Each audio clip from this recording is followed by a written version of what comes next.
and welcome to what is kind of a vlog, I suppose.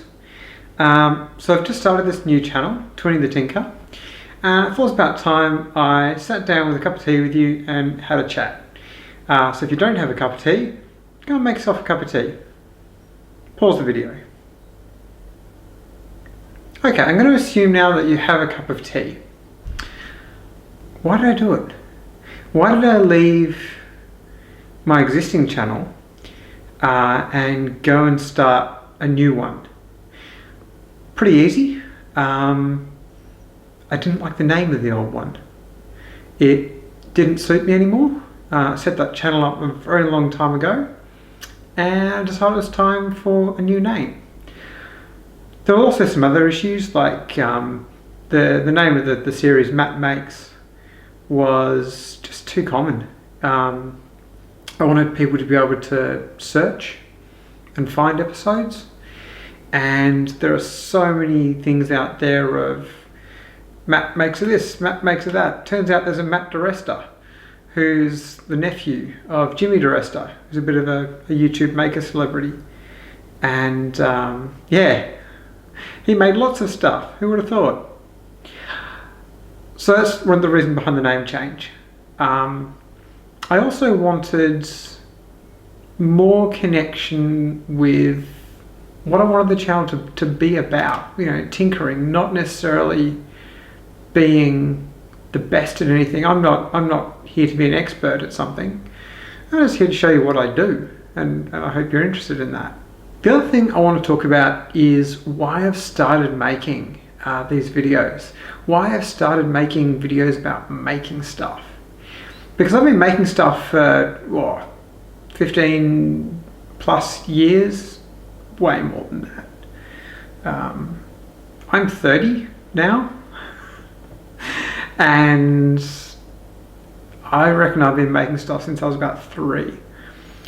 Growing up, I had a little like bedside table sort of thing with some drawers in it, and every birthday and Christmas my aunt and uncle would give me tools for my birthday, for my presents, and that was my workbench, this little kind of bedside table in Dad's workshop. And I'd go to that and I'd make stuff, and Dad would go outside and make stuff, and I'd go outside and make stuff. So I reckon from about 3 years old I've been making things. What's that, about 27 years? And it's just so much, it's part of me. It's so part of me. And I want to share that. I want to share the love of creating stuff, of having a go, and hey, if it doesn't turn out the way you wanted, who cares? You know, you might care because you're the one who made it, but you can always make another one. It's fine. The other thing is, growing up, I had a lot of wooden toys. A lot of toys that Dad had made, and that was really, really cool. It was awesome having, you know, other kids would have these sort of plastic toys, and of course 5-year-old me thought, oh, why don't I get the colourful plastic toys? But looking back on it, I had the best toys. I had this wooden boat, this cargo boat with a little crane on it, a little hand crank, and you could push it around the carpet. And you get these little containers and you put the crane out and you wind them up. And I will be making at some stage a replica of that, because I reckon it was the best toy ever. I really like that idea of making wooden toys. And it's a way to bring parents back a connection with their kids. And I think that's really cool. I think that's something that's missing. It's so cheap for someone to go down the shops and buy a toy these days. So cheap. You know, they're being pumped out by the thousands in China and or other places all over the globe. But making something for your own kid, I reckon that's cool. I reckon that's awesome.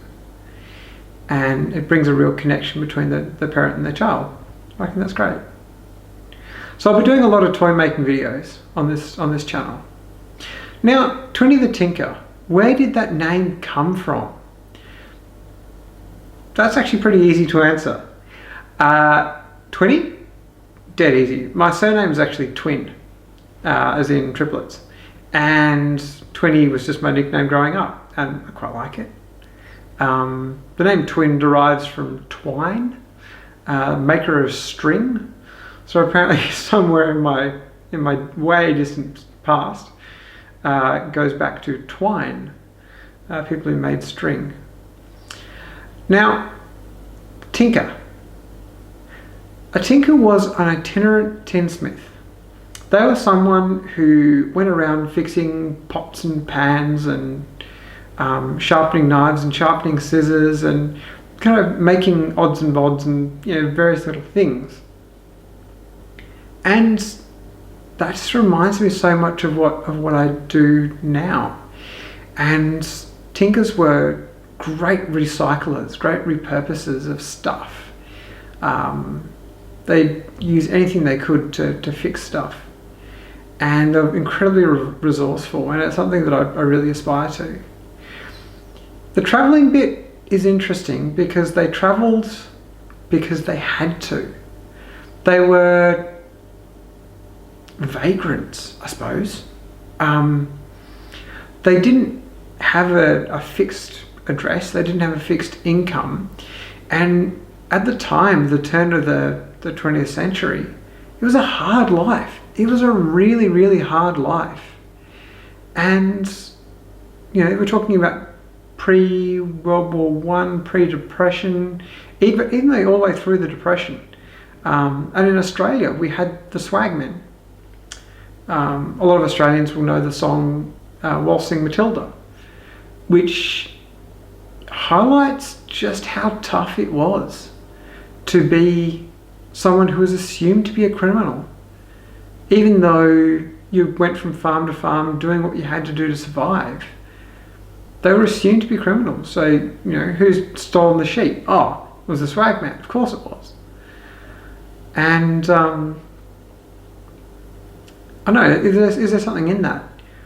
Is making stuff and tinkering and fixing things, is that a way to solve the very modern day problem of homelessness? Which both tinkers and swagmen were. They were both homeless.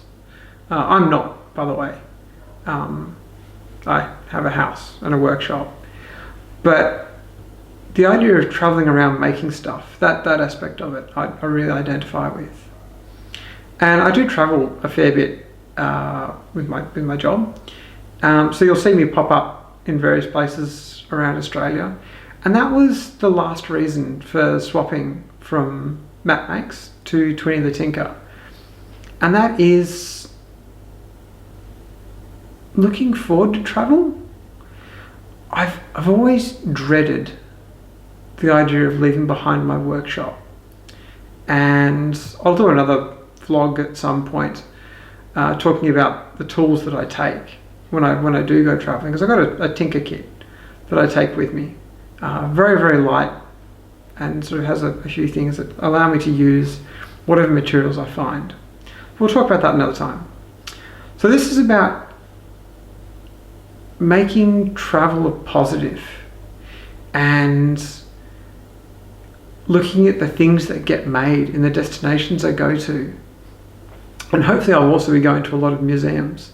I know museums can be boring, they can be, if they're not done right. But if you find a museum that's not done right, poke around in the corners. And that's what we'll be doing. We'll be poking around a bunch of little country museums and hopefully getting behind the scenes and seeing, finding out what the pride of their collection is, finding out the stories that really resonate in that town with an object. So there's a bunch of stuff that you're going to see on Twinny the Tinker. I hope you hang around. Click those like and subscribe buttons, of course, but more importantly, let me know what you want to see in the comments. This is a brand new channel. It can go pretty much anywhere you want it to go. So let me know in the comments what you want to see, and I'll catch you next time round. The next video that's coming out will be the anvil build, how I built a tinker's anvil and why that's particular, as opposed to a farrier's anvil. Farrier being another travelling metal beater, if you like. So we're going to talk about a tinker's anvil. Alright, that's it for this vlog. As I said, let me know what you want to see in the comments, and I'll catch you sometime soon with the anvil build. I'm Matt. Bye.